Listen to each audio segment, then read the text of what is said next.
Semaine des classiques. Aujourd'hui, la grosse Bertha.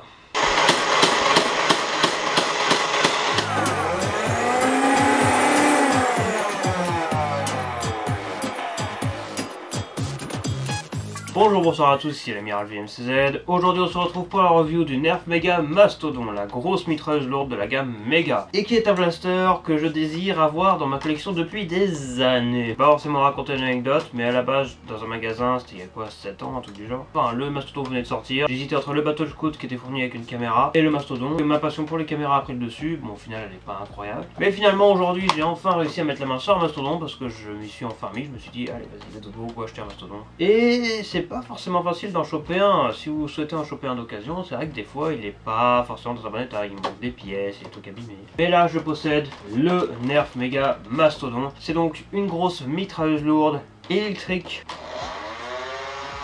de la gamme Mega, donc la gamme gros calibre de chez Nerf, les fameuses grosses fléchettes, et on peut en mettre jusqu'à 24 dans ce gros barillet. Pour rappel, la différence en termes de blaster, pour ce qui est de mitrailleuse lourde, minigun, mitrailleuse lourde, la poignée est vers le bas, minigun, la poignée est vers le haut. Ça, c'est le truc de base. Après, il peut également y avoir des poignées au milieu, bon là c'est assez spécifique, ça dépend du blaster, comme par exemple le Redfire. Et voilà, ici on a une grosse mitrailleuse lourde de chez Mega, il s'agit donc du tout premier blaster électrique de chez Mega, et il n'y en a eu qu'un seul depuis, avec le Motostrike qui est caché juste derrière. Donc grosse mitrailleuse lourde électrique full automatique jusqu'à 24 fléchettes méga à l'intérieur, et surtout qui pèse 2 tonnes. Là pour le coup on est bien sur une mitrailleuse lourde. Et donc pour des raisons évidentes, on ne doit pas rester debout. Nous voici ici sur le vieux fond de la chaîne YouTube, où elle a quand même bien changé, mais bon. Donc le Mastodon, est-ce qu'il vaut encore le coup aujourd'hui? Est-ce que c'est définitivement un grand classique de chez Nerf? C'est ce qu'on va voir dans cette vidéo. C'est parti pour la review.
Sont inclus avec ce blaster 24 fléchettes méga standard, les accessoires pour le monter et la notice.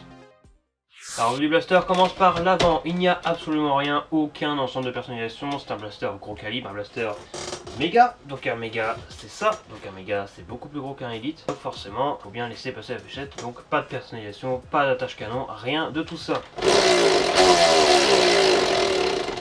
Ceci dit, on a donc une superbe bouche, franchement il est gigantesque, très beau blaster, très beau canon, et à l'intérieur on constate bien sûr les flywheels, c'est un blaster électrique à flywheel, un en haut, un en bas, de très gros flywheels, comme on pouvait le voir sur le Motostrike. On retrouve le logo Nerf juste ici, mais également à l'arrière du blaster, ici, et on passe justement à l'arrière du blaster tant qu'on y est. Il n'y a pas de crosse bien sûr, c'est une mitrailleuse lourde, mais donc à l'arrière du blaster on a la poignée qui fait très petit par rapport au reste de l'engin, mais qui pourtant est d'une très bonne taille, très confortable, vraiment rien de très négatif à dire dessus, au contraire c'est même très positif. C'est un peu fine comme ça, vu sous cet angle, et honnêtement, voilà, on va pas chipoter sur les détails, cette poignée est très confortable. Mais rien d'autre à l'arrière, pas de personnalisation, c'est comme ça et ça reste comme ça, et on retrouve donc le logo Nerf.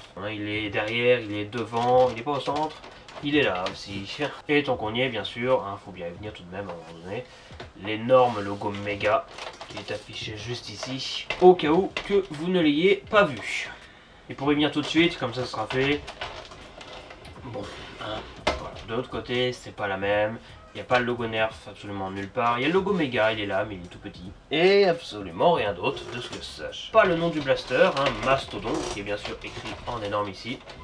Design que l'on retrouvera plus tard sur un blaster bien plus petit, mais assez ressemblant au Mastodon, le Mégalodon, qui lui est un blaster mécanique. Ça, c'est pour les designs esthétiques. Maintenant, pour ce qui est des rails tactiques, de la personnalisation, on a 2 rails tactiques sur le dessus. Un à l'arrière, un à l'avant. Et là, vous allez avoir un petit dilemme. Soit vous vous en servez pas, parce qu'on s'en fout, c'est une mitrailleuse lourde. Soit vous en servez, mais alors faut choisir. Est-ce que j'utilise celui de devant ou celui de derrière? Parce que vous pourrez pas faire les deux. Parce que si je tiens la poignée comme ça, c'est bien, mais bon, déjà je peux être gêné par les accessoires, que ce soit devant ou derrière. Et surtout, imaginons vous le posez pour vous en servir, bien falloir mettre la poignée quelque part. Donc si elle est devant, vous mettez quelque chose derrière.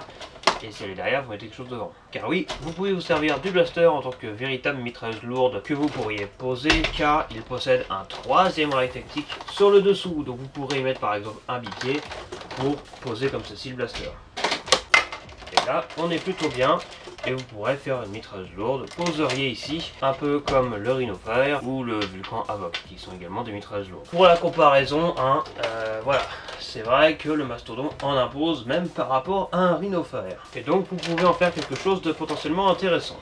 Pour le poser sur un stand, comme toute mitrailleuse lourde, dans un coin spécifique où quelqu'un viendrait pour l'utiliser. Mais vous pouvez également le poser sans bipied, car il y a un énorme carter juste en dessous, et qui fait également très bien le job. Alors les attaches-sangles, parlons-en, c'est assez important tout de même, surtout sur ce genre de blaster, car ils sont très gros, très imposants, ils dépassent largement les 3 kg et quelques, donc ils pèsent lourd. Et donc pour compenser, si vous souhaitez le transporter, car une mitrailleuse lourde se doit d'être transportable à un moment ou à un autre, et donc pour compenser le poids, vous avez 2 attaches-sangles. Vous avez un gros attache-sangle ici, un gros attache-sangle là, mais sur ces mêmes attache-sangles, vous avez un autre attache-sangle, qui sont des petits trous bien précis. Et c'est là qu'on distingue une différence. Il existe en fait 2 versions du 9 Mega Mastodon. La version avec ces petits trous en guise d'attache-sangle, mais également une autre version où les trous des attache-sangles sont bien plus gros et sont ronds, alors que là ils sont carrés. Voilà, donc vous saurez distinguer. Celui avec des petits trous ici, c'est la première version, et celui avec des gros trous ronds, c'est la 2e version du Mastodon. Voilà. Ils ont fait une petite mise à jour entre temps, ça change strictement rien, ils se sont juste dit que c'est peut-être un peu petit comme trou. Et effectivement c'est un peu petit, quand on veut aller vite, c'est vrai que ça peut crocher, c'est vraiment des petits trous. Étant donné le poids monstrueux de la bestiole, Nerf fournissent une sangle, et ça fait plaisir. Une véritable sangle que vous pourrez donc attacher d'un côté à l'arrière et d'un côté à l'avant. Cette sangle est réglable, vous pouvez l'agrandir ou la rétrécir selon votre propre taille ou vos envies de comment vous souhaitez tenir le blaster. Et donc là, globalement, on est plutôt pas mal. Et on peut tenir le blaster comme ceci, et donc le lâcher pour l'avoir tout simplement pendu à soi. Et ça fait très bien le job, on supporte très bien le poids. Il a l'air beaucoup moins lourd comme ça, et honnêtement on est plutôt pas mal. C'est une sangle très solide et qui fera très bien le taf. Bien sûr vous pourrez utiliser cette sangle sur n'importe quel autre blaster. Et bien là on est plutôt pas mal, la sangle tient vraiment très bien. Je tiens comme ceci. C'était la démonstration de la sangle, maintenant retour à la table. Et hop, on est de retour. Donc la sangle fournit très bien. Elle fait parfaitement le job. Mais bien sûr, si vous supportez les poids lourds, eh bien vous pourrez parfaitement l'utiliser sans sangle. Ok, il pèse lourd, mais ça dépend de votre habilité finalement à soulever des trucs, disons-le. De ce côté-ci uniquement, vous avez ici la trappe de désenrayement. Vous la ramenez vers l'avant et vous pouvez désenrayer le blaster si par malheur une fléchette devait se coincer. C'est un blaster full automatique qui fait tourner automatiquement le barillet et qui avec une sorte de boucheur ultra rapide fait avancer la fléchette vers les flywheels. Et donc parfois vous avez une fléchette de merde ou quelques autres problèmes, vous devez désenrayer. Ça m'arrive assez rarement, je n'ai pas spécialement eu de problème avec ce blaster. C'est par ici que ça se passe, notez que si vous ouvrez la trappe, ça désactive les moteurs du blaster. Tant qu'à être de ce côté, parlons tout de suite des piles. Il faut 6 piles de taille D des LR20 pour faire fonctionner ce blaster. Donc, et d'une ça coûte cher, et de deux, c'est lourd, c'est très lourd. Vous avez 2 vis, vous les dévissez, vous soulevez la trappe et vous y mettez les 6 piles. Si vous ne mettez pas de piles dans le blaster, il ne fonctionnera pas. Donc, pas le choix, voilà. Il va falloir débourser 15 € de piles parce que, oui, c'est très cher ces piles là. Déjà que le blaster a un certain poids de base, je peux vous dire qu'avec ça, ouais, vous allez le sentir. Une fois que les piles sont mises, le blaster fonctionnera parfaitement. Pour revenir sur la trappe vite fait, avant que j'oublie, on remarque ici un autocollant qui indique comment fonctionne le blaster. Pour désenrayer, regardez la notice, c'est important, il y a bien sûr une notice fournie avec ce blaster avec toutes les informations dedans. La poignée, on y revient, elle est toujours aussi confortable, très sympathique esthétiquement également. La poignée également à l'avant qui est à clipser lorsqu'on achète le blaster neuf est également très bien, mais ne fait pas preuve d'une solidité absolue. Vu comme ça, elle est plutôt solide, vous pouvez choisir de quel côté vous l'assemblez.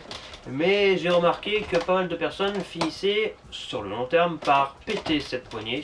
On constate d'ailleurs sur mon modèle qu'il y a déjà une petite trace blanche qui apparaît ici. Donc autant vous dire que j'ai pas intérêt à forcer si je veux pas tout casser. Autrement, c'est une poignée plus ou moins solide. Mais avec le temps, faites quand même attention. Pour revenir à la poignée principale, vous avez donc les deux détentes qui sont de couleur grise car les blasters Mega, donc les blasters gros calibre, sont bridés en Europe et sont moins performants que nos cousins américains qui eux ont les modèles originaux à descente orange. Ils pourraient facilement passer les 80 fps. Ce qui n'est pas du tout le cas chez nous. Mais bon, c'est pas grave, on l'aime bien quand même. Vous avez donc le Rev Trigger qui permet de lancer les moteurs. Et la détente principale qui permet de tirer. C'est une détente qui monte vers le haut lorsqu'on appuie dessus, mais pour le coup elle est quand même très confortable. C'est un blaster full automatique. Vous pouvez faire du semi-auto en appuyant vite fait dessus, ce n'est pas spécialement mauvais, au contraire ça fonctionne plutôt bien. Mais c'est surtout un blaster qui est fait pour mitrailler, c'est une mitrailleuse lourde, donc vous restez appuyé et...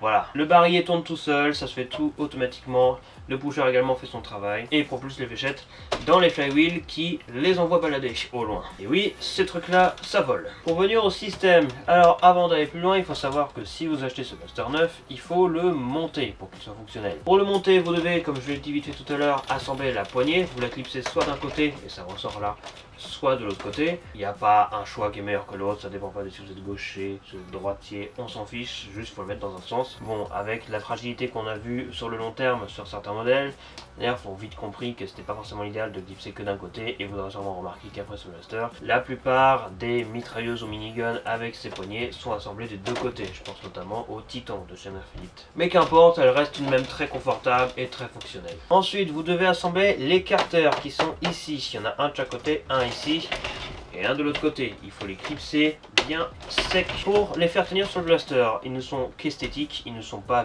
vitaux au fonctionnement du blaster. Donc si vous ne les avez pas, ce n'est pas grave. Par contre, ce qui est vital, c'est le barillet. Le barillet se compose en trois parties. Ce sont trois gros morceaux que vous devez assembler de préférence avec le blaster à l'envers et de préférence avant ceci, qui est le support. De façon générale, le morceau du barillet, vous le faites passer à l'avant et vous le glissez vers l'arrière jusqu'à ce qu'il clipse sur le système du blaster. Ensuite, vous tournez et vous mettez le deuxième, vous tournez, vous mettez le troisième. Vous avez les trois morceaux d'assemblée. Votre barillet de 24 fléchettes est prêt à l'emploi. C'est la seule pièce vraiment vitale du blaster pour son fonctionnement. On pourrait aussi compter la poignée de support là-dedans, parce que c'est vrai qu'avoir ce blaster qu'à une poignée, ou à la rigueur le tenir comme ça, je ne suis pas certain de l'idée. Enfin, il faut assembler ce gros support, qui est très pratique puisque le Mégaloton ne l'a pas, c'est un reproche que je lui avais fait. Il permet de poser le blaster debout, ce qui est fort pratique pour ce que je suis en train de faire actuellement, c'est-à-dire la revue sur la table. Parce que sans ça, il ne tiendrait pas debout et je serais obligé d'y ajouter un bipied. Donc je trouve ça plutôt sympathique d'avoir fourni tous ces accessoires. Et ils répondent ici au complet sur ce blaster. Une fois que vous avez tout assemblé et que le blaster est prêt à l'emploi, il ne reste plus qu'à remplir les fléchettes. Le blaster est fourni avec 24 fléchettes méga, soit l'équivalent de ce que pour mettre à l'intérieur. Ils auraient pu en fournir un peu plus, mais soit. Et le blaster est très simple à remplir, il suffit de mettre les fléchettes une par une et de tourner le barillet à la main. A noter que le barillet tourne de façon clipsable. Lorsque l'on tire, il tourne de ce côté, donc vers la droite. Donc vous pouvez tourner relativement librement le barillet et il peut arriver de temps en autre, pour une raison assez obscure, que le barillet ne fasse plus de clics et qu'il tourne librement. Ça arrive des fois. Et donc une fois que vous avez mis vos fléchettes à l'intérieur et que tout est prêt, il ne reste plus qu'à tirer.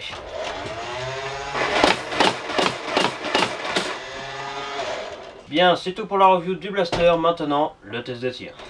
Fléchette méga standard.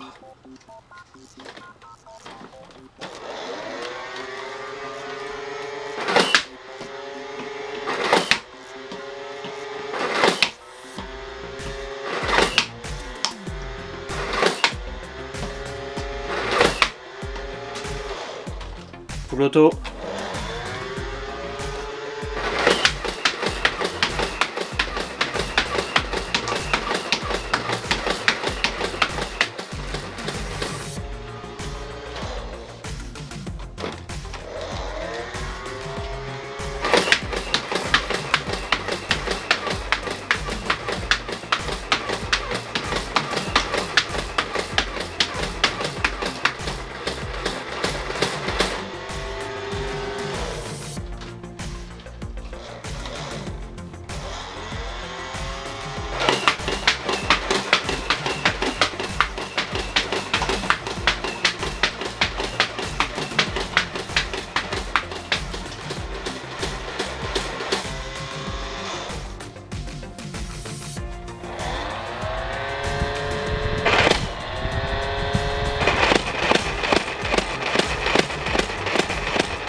Analyse de tir, comment ça s'est passé? Eh bien écoutez, ça s'est très bien passé, le blaster est très fun à jouer.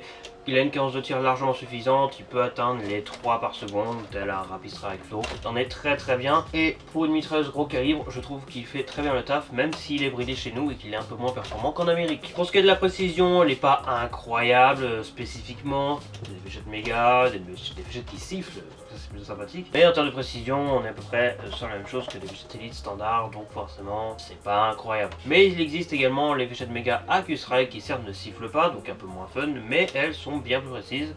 Donc si vous cherchez la performance avec ce blaster, je vous recommanderais plus ces fléchettes là. Pour ce qui est de la portée, c'est écrit juste ici. On a un minimum noté de 7,40 m, donc c'est le minimum. Pas énorme, mais voilà, c'est le minimum du minimum. Et une portée maximale d'un peu moins de 12 mètres. Tir tendu, enfin en tir tendu, en le tenant à la hanche normalement quoi, sans faire de grosses cloches ou je ne sais quoi. Donc on a une moyenne de tir d'environ 10 mètres. Pas énorme, mais il les atteint, et qui plus est, si on fait un peu plus de cloches, il peut atteindre les 15 mètres. Donc il a une portée moyenne. Bon, ça, c'est surtout les effets de la bride. Car la version originale avec la détente orange, je pense qu'il doit faire largement plus. Pour comparer ce blaster aux autres, je vais bien sûr passer au chronographe, et on a obtenu une puissance moyenne de 55 fps. C'est très faible, beaucoup plus que avec certains nerfs élites qui eux font 65, 70 voire 75, donc c'est vrai que là c'est beaucoup moins. Mais encore une fois, ça c'est une question de bride, car juste si vous regardez la version originale avec des taux orange, certains modèles peuvent passer les 80 fps. 80, 55, ouais, la bride est présente quand même. Mais bon, vous comprenez bien que si c'est bridé, il doit y avoir un moyen de le débrider. Donc vous pouvez relativement facilement modifier ce blaster pour le rendre ultra performant et en faire quelque chose de, j'oserais dire, monstrueux. Hein, parce que c'est vrai que pour le coup, quand on voit la tête qu'il a, il est monstrueux. Les performances sont plus que moyennes. Bon, les FPS qu'on voit, oui, c'est décevant, mais il tire bien quand même. Ça n'empêche pas de faire quelques petits records sympathiques et d'avoir une bonne portée. Mais il est largement modifiable et vous pouvez faire beaucoup de choses avec. Mais personnellement, je me suis bien amusé avec. Il est facile à recharger, les fléchettes se glissent facilement à l'intérieur. Honnêtement, ça me va très bien. Enfin bref, voilà toutes les informations que j'avais à fournir sur ce blaster. Maintenant, conclusion. Clairement, j'adore ce blaster. C'est une grosse mitrailleuse lourde, gros calibre, qui envoie tant au niveau physiquement que même au niveau du tir. Ok, il a des performances assez faibles, disons le terme, à cause de la bride, de la détente grise. Mais je vous assure qu'avec des modifications, un débridage, ou tout simplement si vous avez la chance de tomber sur le modèle original, vous allez avoir des pêches bien supérieures et ça risque d'être réellement monstrueux, et il portera encore mieux son nom de mastodon, qui est le nom à la base d'un mammouth. Voilà, comme le mégalodon pour le mégalodon, qui est une espèce de gros requin. Ouais, c'est vrai que ce blaster il en impose. C'est le plus gros blaster méga, c'est une grosse mitrailleuse lourde qui peut être portative, qui peut être posée également avec ou sans bipied, car avec le socle sur le dessous c'est bien pratique. Les points positifs de ce blaster, c'est que certes il est énorme, mais il est quand même très confortable. Je trouve les poignées vraiment excellentes, tant la poignée principale que la poignée portative, même si elle pourrait faire preuve d'une certaine fragilité dans le temps, donc faites attention, ne faites pas non plus le zouave trop avec. C'est le blaster méga avec la plus grosse capacité, il a 24 fléchettes, comme c'est indiqué ici. Le full auto, comme vous pouvez le voir quand je tire à vide, il est largement raisonnable. Et le son de son tir, le bruit du mastodon, il est reconnaissable à des kilomètres. Il a un son unique, vraiment. Le mécanisme est vraiment très ingénieux et très intéressant. Le rechargement de ce même barillet est très simple. On a des grosses fléchettes, les fléchettes méga, c'est globalement assez facile à manier et à rentrer au fond de ce barillet. Ce barillet qui d'ailleurs possède juste un trou à l'arrière pour laisser passer le coucheur, donc il n'y a pas de tige ou je ne sais quoi à l'intérieur. Les attachants qui sont très bien placés, un à l'avant, un à l'arrière, je trouve ça très bien. Et la sangle fournie avec, ça c'est également un gros point positif à noter. Le socle pour le poser, ça j'en fais un point positif à part entière. Il faut ce truc pour ce blaster. Il n'y aurait pas eu ce truc là comme sur le mégalodon, ça aurait vraiment été dommage.